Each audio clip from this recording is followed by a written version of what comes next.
Good morning. Good to see everyone here again. Good to have sunshine out there on a Sunday morning. I have been missing that. I want to say a quick thank you as I begin to Glenna Markham and Joanne Dick, who put together some of the altar arrangements and visual arts that we have for our season of Lent. If this is something that you have a talent with or are interested in, putting together visual representations of our series and our themes for worship, please let us know. We would love to encourage you to be a part of that ministry. And I do believe, as a highly distractible person who sometimes gets lost during a sermon, lots and lots of words, I need things to look at.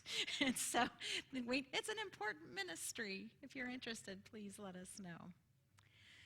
So where the Gospel of Mark blurts out the good news of Jesus the Messiah in a hurried gasp of breath, Luke takes a more detailed approach, savoring the moments of holiness as he reveals the nature and purpose of Christ who is among us. Already in chapter 4 of Luke's telling, Jesus has yet to preach a sermon or cast out a demon or heal anyone who's sick. Since he's been born, in fact, as Luke tells it, he's done nothing of note except to worry his parents by staying behind in the temple on the annual pilgrimage to Jerusalem. And with his hair still dripping from his recent baptism, the voice of God ringing in our ears, Luke presents us with the first glimpse of the workings of this Jesus of Nazareth. Let's listen to his story here in the Gospel of Luke in the 4th chapter, just the first 13 verses. Jesus returned from the Jordan River full of the Holy Spirit and was led by the Spirit into the wilderness.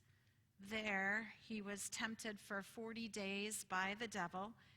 He ate nothing during those days, and afterward Jesus was starving. The devil said to him, "Since you are God's son, command this stone to become a loaf of bread." Jesus replied, "It's written, people won't live only by bread." Next, the devil led him to a high place and showed him in a single instant all the kingdoms of the world. The devil said, "I will give you this whole domain and the glory of all these kingdoms. It's been entrusted to me, and I can give it to anyone I want. Therefore, if you will worship me, it will all be yours." Jesus answered, "It's written, you will worship the Lord your God and serve only him." The devil brought him into Jerusalem and stood him at the highest point of the temple. He said to him, "Since you are God's son, throw yourself down from here, for it's written, he will command his angels concerning you to protect you, and they will take you up in their hands so that you won't hit your foot against a stone." Jesus answered, "It's been said, don't test the Lord your God." After finishing every temptation, the devil departed from him until the next opportunity. Underneath these pointed temptations, these challenges that the devil has for Jesus, I believe lie those broken stories that the people of God have been wrestling with for generations.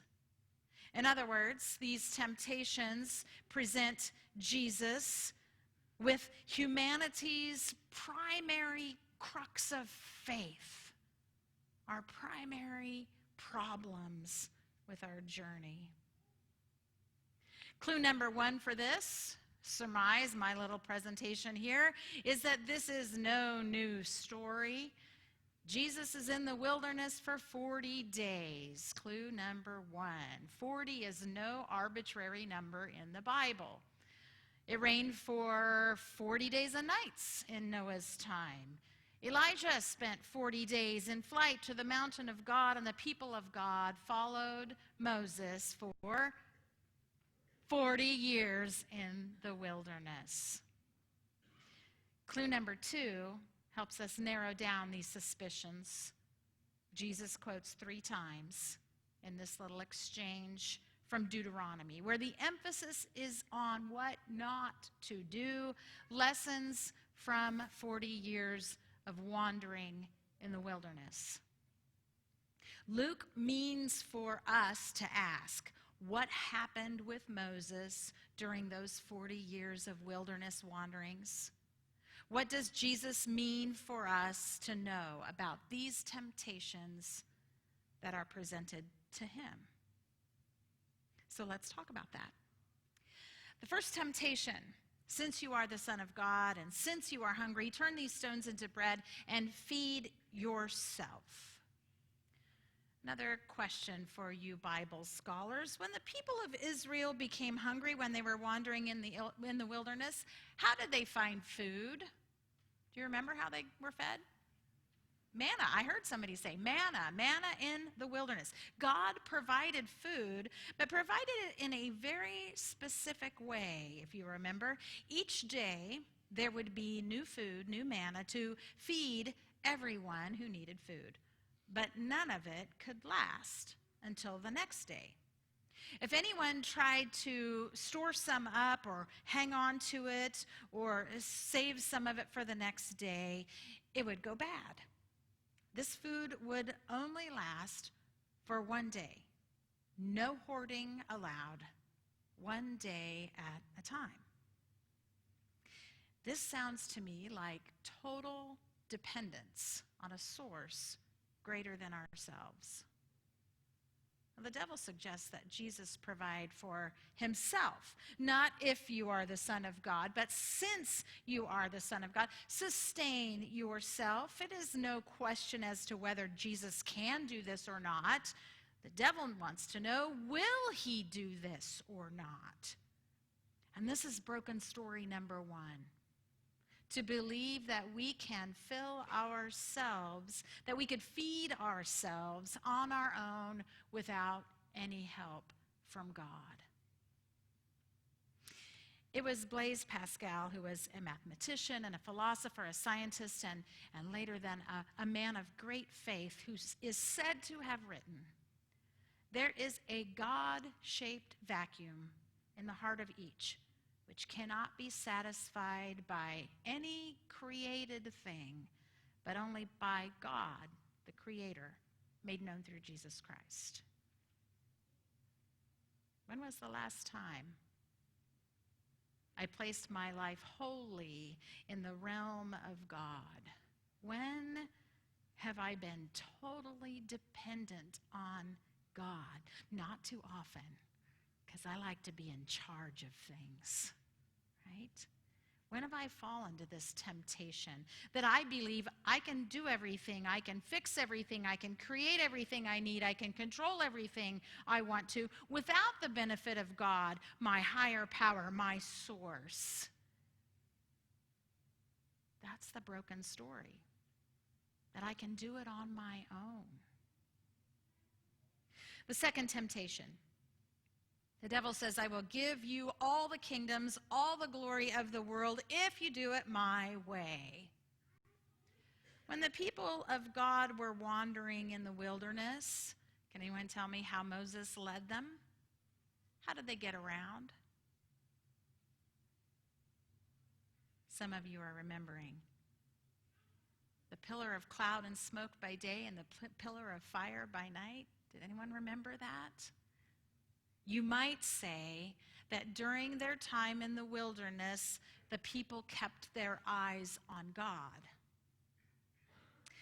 Because broken story number 2 is that the devil tells us is that there is glory to be found, there is a way to be found elsewhere outside of the sights of God. And the way I tell this story to myself is by saying this little phrase: if I only had blank, then I could do blank. Have you ever told that story? If I only had more of this, then I could do some more of that. If I only could be like this, then I could do some of that. I mean, you get the idea. If only I had this or that or the other thing, then I would be a better person. Someone pointed out to me a long time ago that the real sin in the Garden of Eden was that Adam and Eve were tricked into thinking they needed more, something other than what God had provided them. We call it the sin of accumulation, the idea that I don't have already what I need to live and to survive and to thrive in my life. That's the story that's at work here. One preacher notes that, as Greg said too, the devil is too crafty to tempt us to fall and to fail and to do bad things. That's easy. The real temptation is to attempt to rise above God. The trick wasn't to get Adam and Eve to be like the devil. It was to get them to try to be like God. This false narrative, this broken story, is maybe the first broken story. I don't know. Remembered, told by the people of God over and over, so that we would know the true story. The true story is that God has given us enough. The only glory I need is the glory that comes from God. None of the kingdoms of this world can match that glory. Third and last, if you've been counting, some of you start counting as soon as I say first, second, third. This is the last one. Devil again says, since you are the Son of God, prove it to the world. Prove it.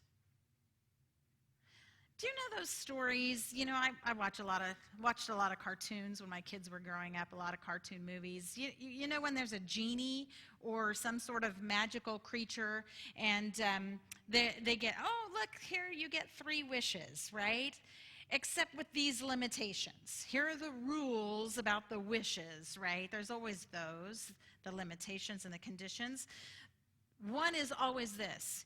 You can't make someone fall in love with you. Poor Aladdin. It wasn't going to work, right? You can't make someone fall in love with you. In other words, there is no magic that's going to affect free will.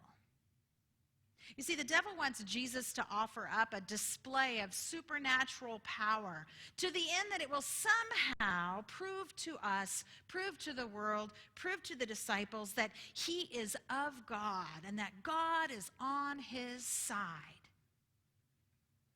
Broken story number 3 is that there is such a thing as a coercive faith that somehow God can be proved, but the devil knows it's a trap. Proof of God's existence doesn't come by showy miracles or thunderous displays of power, but by stories of small acts of love. I think Peter Jackson, in his movie version of Tolkien's great tale, The Lord of the Rings, he has the wise Gandalf say this, and I love the way he says it. Some believe it is only great power that can hold evil in check, but that's not what I have found. It's the small, everyday deeds of ordinary folks that keeps the darkness at bay. Small acts of kindness and love. So for me, God is proved when grieving tears are shed onto kind shoulders. God is proved when hands are held or shawls are offered during hard times. God is proved as a million random acts of kindness are shared around the world.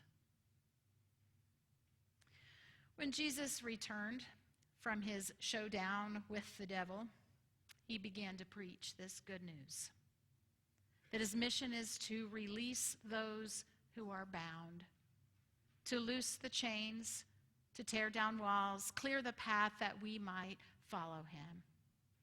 He preached that his mission is to give us sight, new eyes to see, not on outward appearances, but on the heart. He preached that his mission is to offer freedom from what worries us, freedom from what weighs us down, freedom from our burdens and our cares. These are the true stories that we in the church must tell.